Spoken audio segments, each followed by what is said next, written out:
If someone had told me back then that my wedding day would end with me grieving the last real connection I had to my biological family, I don't think I would have believed them. But that's exactly what happened. I didn't grow up with much.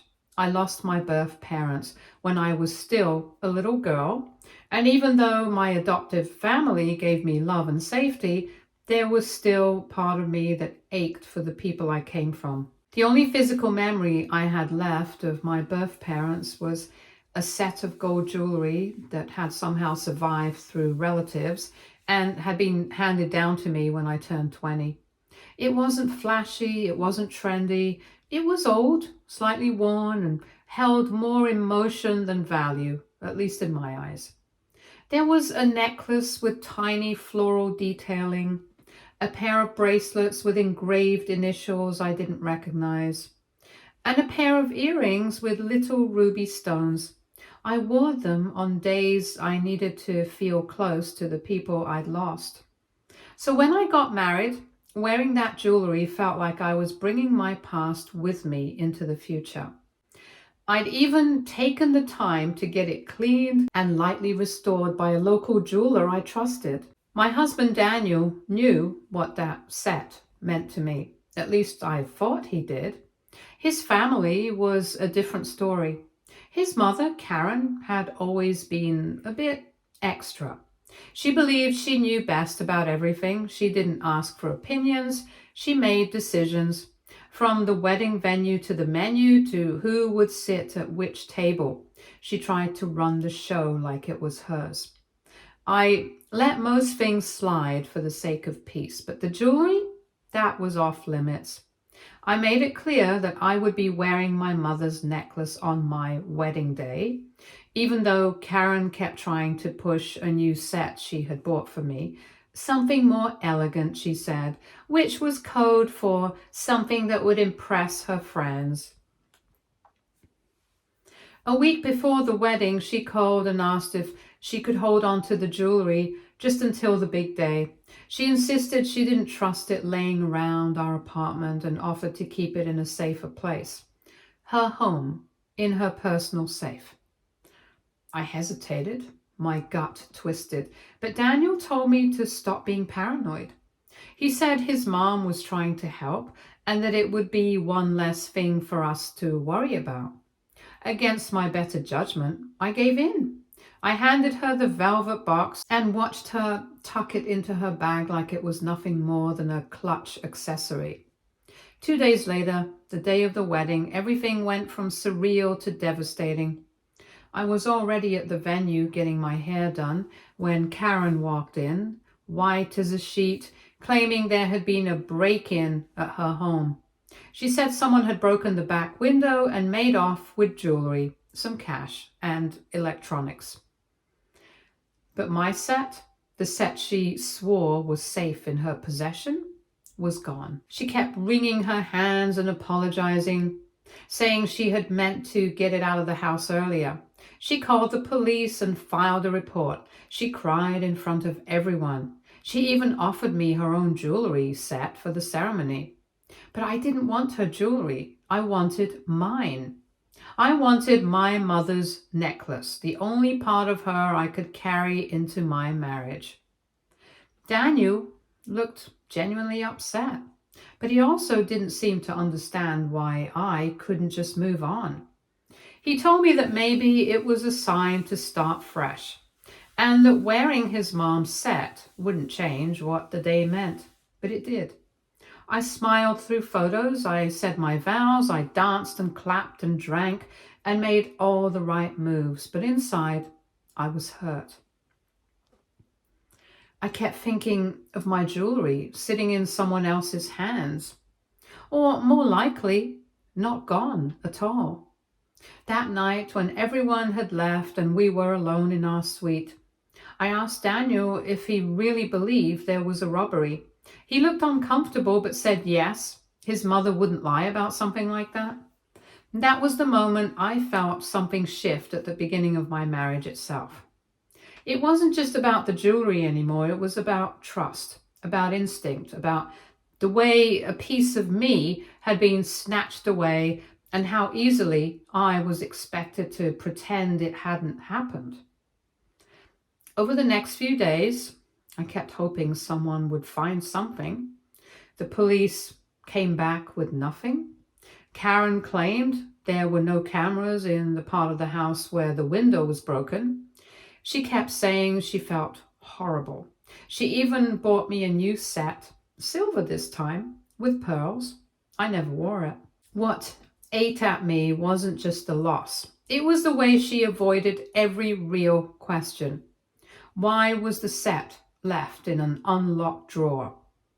Why didn't she move it sooner if she was worried? Why were there no fingerprints or signs of forced entry? And why did she look satisfied every time I let the subject go? I started bringing it up less and less. Daniel and I began arguing whenever I did. He'd get defensive, claiming I was trying to cause drama or that I had some weird grudge against his mom. Eventually, I stopped talking about it altogether, but I never forgot. I kept the photos I had taken before giving her the box. I kept the original appraisal papers. I kept my notes and my suspicions. Because something inside me whispered the truth, that jewelry hadn't been stolen, it had been taken. And one day, I was going to find out who really had it. And I really believed it. Update 1. The wedding was supposed to mark a beginning, but in many ways it quietly started the end. I didn't realize it then. Life kept moving and I moved with it, but something shifted in me the day that jewelry went missing. I stopped trusting easily. I didn't talk about it much after the first few months. Daniel hated when I brought it up. He'd sigh like I was dragging a ghost out of the closet and then say something dismissive, that his mother had done everything she could, that the past couldn't be changed, and that maybe the jewelry wasn't as valuable as I thought if it didn't even have insurance. I stopped fighting him. On the outside, I became quieter about it, but inside, I built a small room in my heart where that pain lived. I visited it often. I wasn't stupid. I knew what it looked like. His mother had staged something, or at the very least, lied about the details. She never looked me in the eye again after the wedding, not for long anyway. We only saw her on major holidays. Every time we did, I watched her. Her hands, her ears, her neck. She never wore anything that resembled my mother's jewelry. If she had stolen it to wear herself, she was being careful not to get caught. For a long time, I tried convincing myself that maybe I had it all wrong. Maybe there really had been a break-in. Maybe I had just misplaced my frustration because I had nowhere else to aim it. But that seed of doubt never fully took root, because deep down, I knew. Time passed. We moved houses and then moved again. Daniel and I never really argued about the jewelry anymore, but we argued about a lot of other things I'm sure were rooted in my resentment. The way he always took his mom's side, the way he brushed off my concerns, the way he never once considered I might have been right. I stopped confiding in him. I started keeping parts of myself to myself. It made our marriage feel more like a truce than a partnership.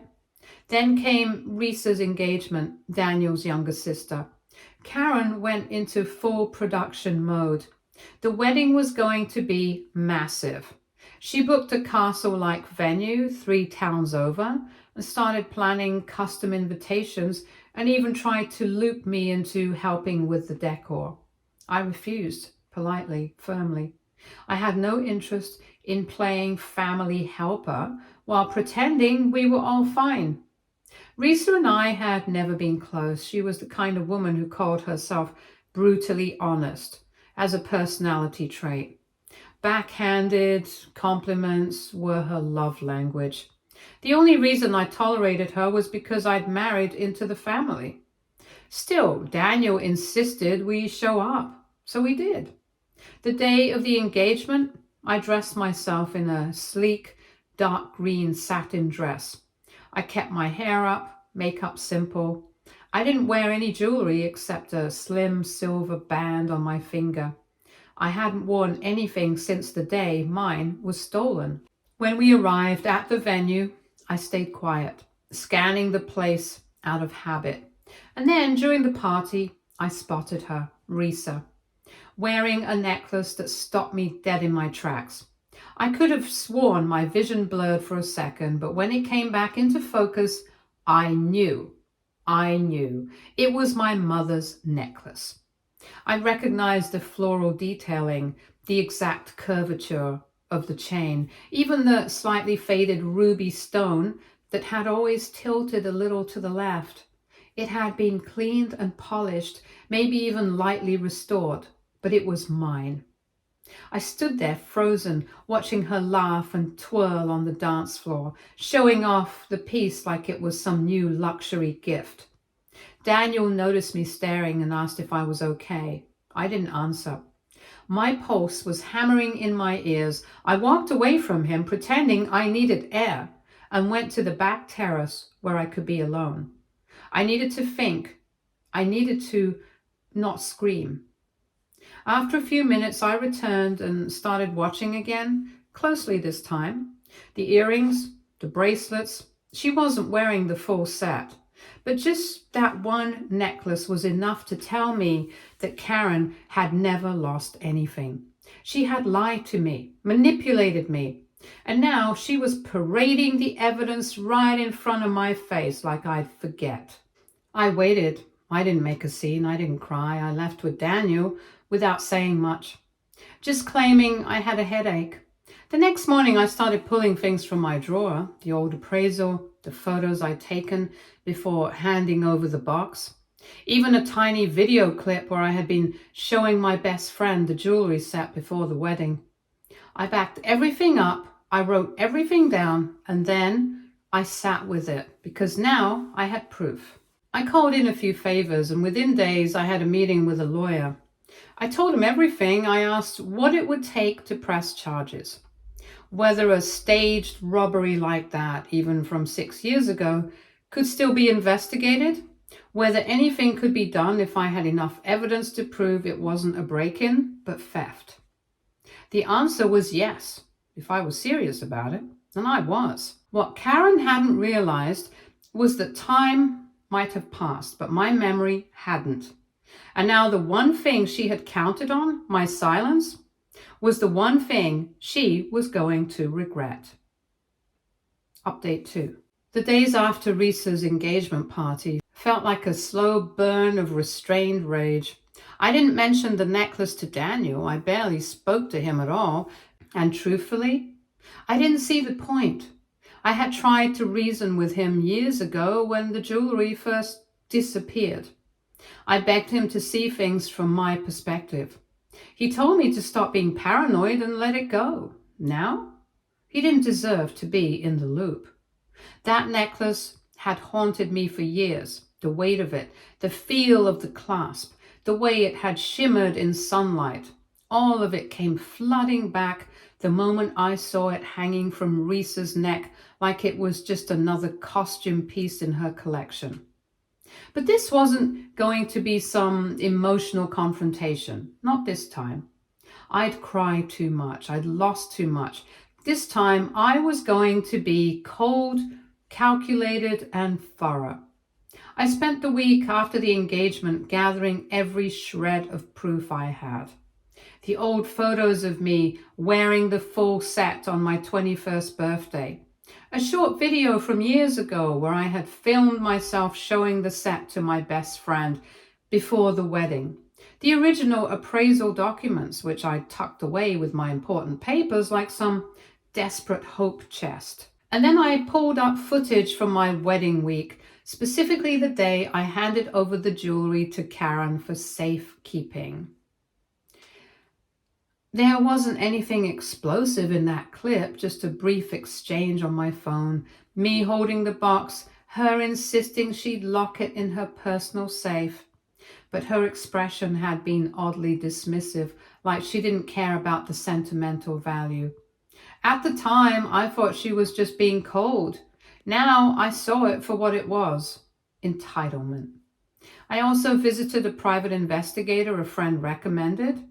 I asked if they could quietly find out where the rest of the set might be. He delivered in less than a week. A cousin of Risa's posted a story on social media showing off the matching earrings. The same cousin, unaware of the history, even tagged the photo with a gushing caption: "Can't believe Aunt Karen saved this whole set all these years for Risa's wedding." That was all I needed. I turned everything over to the police with a calmness I hadn't felt in years. I told them I wasn't just making accusations, I had proof. That it wasn't a matter of suspicion anymore, but theft. They told me they'd proceed cautiously, but assured me that if the set was still in Karen's or Risa's possession, they could get a warrant. They said if the jewelry appeared at the wedding, especially in photos or on display, that might be enough for them to take action that day. So I waited. The morning of Risa's wedding arrived with forced smiles and fake small talk. I wore the same silver band and a simple blue dress.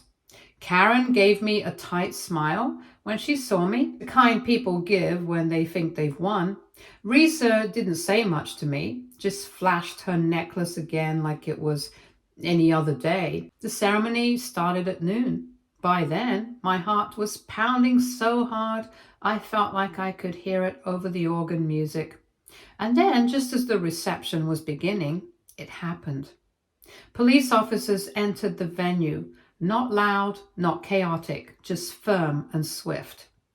They walked straight to the bride's table where Risa and Karen were seated. There was a murmur that spread like wildfire. Guests turned their heads. Someone gasped. Someone else started filming. Risa stood frozen with her hand on her necklace. Karen's face turned from confused to horrified in seconds. An officer calmly asked Risa to remove the necklace. Another began speaking with Karen, asking if she had any other matching pieces on her or nearby. That's when the screaming began. Karen demanded they leave her daughter alone. She called it a family heirloom. She said this was harassment. But the officers had the paperwork, my photos, the original appraisal, my video evidence, the social media posts, the statements I'd given about the staged robbery years ago. The lead officer turned to Karen and told her that under suspicion of theft and possession of stolen property, she'd be required to surrender any pieces matching the description. A few officers then headed toward the bridal suite to locate the rest of the jewelry. Daniel looked at me like I just ripped the floor out from under him.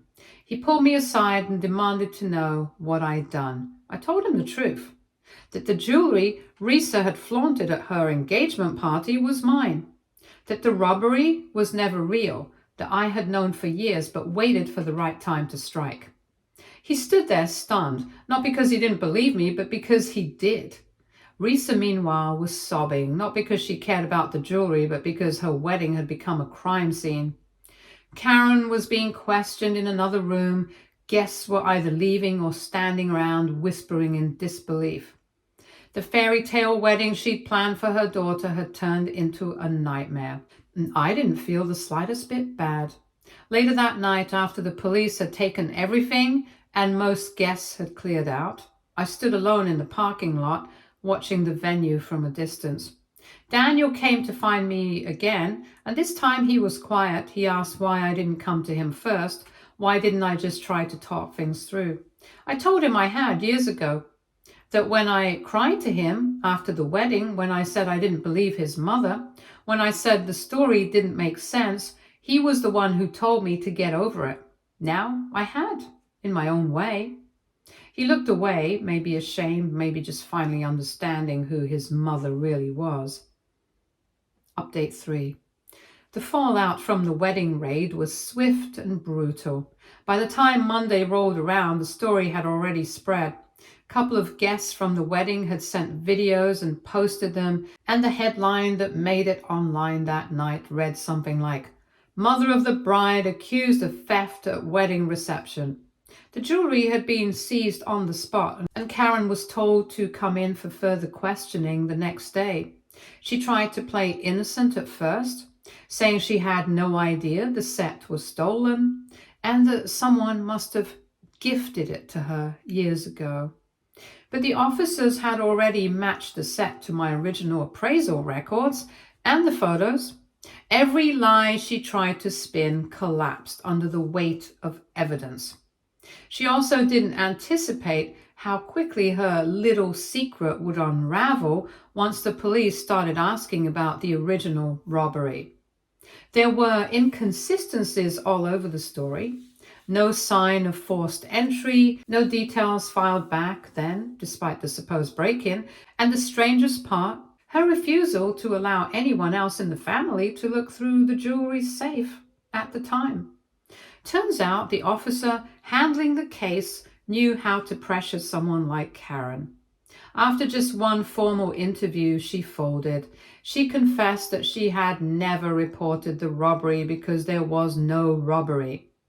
She claimed she panicked and didn't want to cause a scene before the wedding, so she pretended the set was gone. What she didn't admit was the truth I already knew, that she had intended to keep it all along, that the sentimental value meant nothing to her, that the idea of my parents passing something so precious to me, her new daughter-in-law, someone who wasn't blood, had grated at her until she found a way to make it disappear. Now, she was facing criminal charges for theft, obstruction, and filing a false statement. The police informed me that the case might take a few months to go to trial, but in the meantime, the jewelry was returned to me. I remember sitting in my car outside the station after they handed over the box, just staring at it. It wasn't even about the diamonds or the gold. It was about what they represented. My biological family, my roots, something nobody could replace. And now it was back where it belonged. Daniel didn't come home that night. I didn't ask where he went. Over the next few days, word spread like wildfire among their extended family. Karen was mostly in hiding, trying to dodge questions from relatives. Her image as the respectable matriarch was in tatters. Some cousins reached out to me quietly, saying they believe me now and wish they'd spoken up when I first mentioned the stolen jewelry years ago. I didn't bother responding.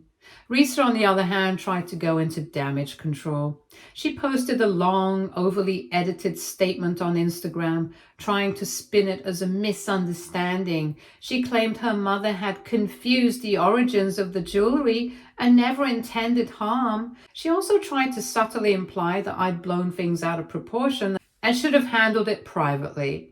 But the comments weren't buying it.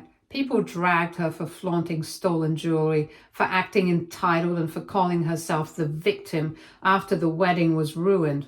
Within 2 weeks, she'd locked her account and gone radio silent. I heard through a co-worker of Daniel's that the honeymoon had been cancelled and that she and her new husband were fighting constantly about the public humiliation. As for Daniel, he finally asked to talk. He came home after a week away and sat across from me like a man trying to walk back 6 years of denial. He told me he was sorry for not believing me, for choosing to trust his mother over me, and for letting things spiral so far out of control. I told him it was too late for sorry. I told him that if he just supported me from the start, if he hadn't brushed off my gut feeling, none of this would have happened the way it did. He said he wanted to try again, that we could go to therapy, that he didn't want our marriage to end over something his mother did. But I reminded him that it wasn't just her, it was his silence, his complicity, his comfort with allowing me to live for years under a lie that he knew deep down didn't add up. So I asked him to leave, this time for good. A week later, I met with a lawyer and filed for divorce. It wasn't messy. There wasn't much to fight over. I had receipts for everything, including the jewelry, and I made it clear I didn't want anything else from his side of the family, just peace. My lawyer told me the theft case was strong. Karen might not serve time given her age and no prior record, but she definitely faced hefty fines and a criminal record. That was enough for me. Jail wasn't the goal. Accountability was. Months passed. I moved out of our house and into a smaller apartment that actually felt like home. It was warm and mine. One night I placed the necklace back in its box and tucked it into the top shelf of my closet. Not out of fear, but closure. It wasn't a symbol of loss anymore. It was survival. I started over, new job, new friends. I even took a few classes in jewelry design. Not because I wanted to replicate what I'd lost, but because I wanted to understand it. I wanted to know the value of things in a way I'd never trusted others to explain to me again. And Karen? Well, word had it that Risa wasn't speaking to her anymore. Apparently, after the embarrassment, her new in-laws weren't too fond of her either. She kept a low profile, trying to avoid public outings or family events. One relative told me Karen had been complaining that she lost everything because of one stupid necklace. But the truth is, she didn't lose everything because of a necklace. She lost everything because she thought I wouldn't fight back. Update 4. 6 months had passed since I officially filed for divorce. I thought there'd be more drama from Daniel, from his side of the family, from whoever still had the nerve to pretend I was overreacting. But surprisingly, things got quiet. Uncomfortably quiet at first. Daniel moved in with a friend from work, at least that's what I was told. The house we used to live in stayed empty.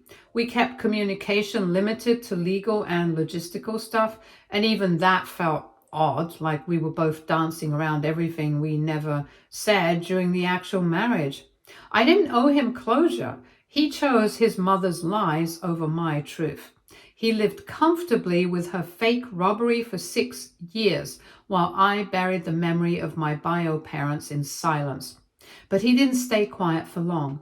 The first flower delivery arrived just after the divorce papers were finalized. A pale pink bouquet, roses, lilies, and baby's breath. The note read, "You didn't deserve what happened. I'm so sorry." No name, but I knew it was him. The handwriting was his. I stared at the arrangement for maybe a minute before dumping it in the trash. Not because I wasn't tempted by the apology. I was. But because I knew what it meant. He still didn't get it. Flowers were easy. Comforting words were easy. Owning up to 6 years of emotional neglect and willful blindness? Not so much. The second bouquet came a week later. Red roses this time. The card said he'd been thinking about the good years and how maybe, if we took it slow, we could find a way back to each other. I didn't reply. I didn't need to, because by then I was already moving on. Not with someone new, not romantically, not yet, but I was finally waking up to how much of myself I'd let shrink over the years just to keep the peace.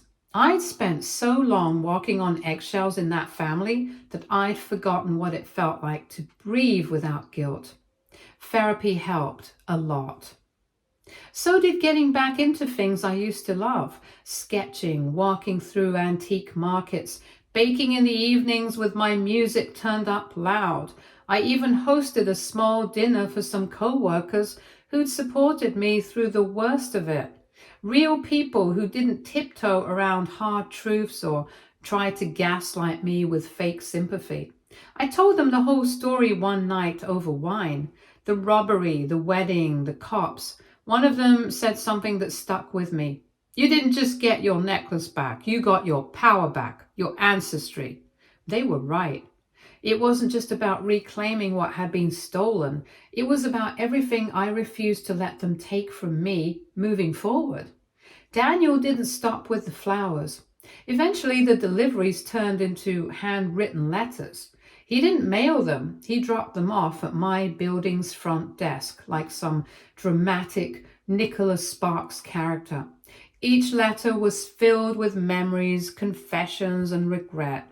He wrote about how he let his mother control everything from birthday dinners to our marriage decisions.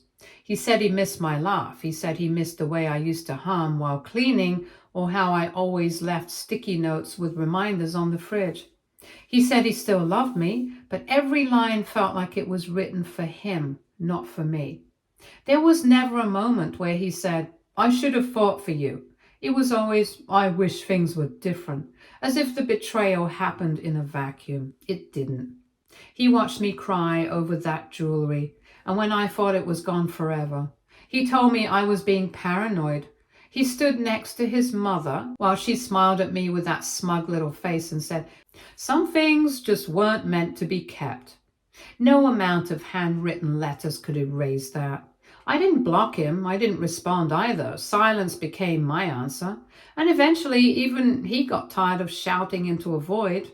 Last I heard, he moved across the state for a new job. A mutual acquaintance told me his relationship with his mom had become strained, apparently. The criminal charges really took up her standing in her social circle. She lost her volunteer board positions and had to pay restitution on top of everything else. Risa still wasn't speaking to her. Poetic in a way. A family that once stood so high and mighty had finally seen what it felt like to be knocked down by their own choices. As for me, I'm doing well. Better than well, actually.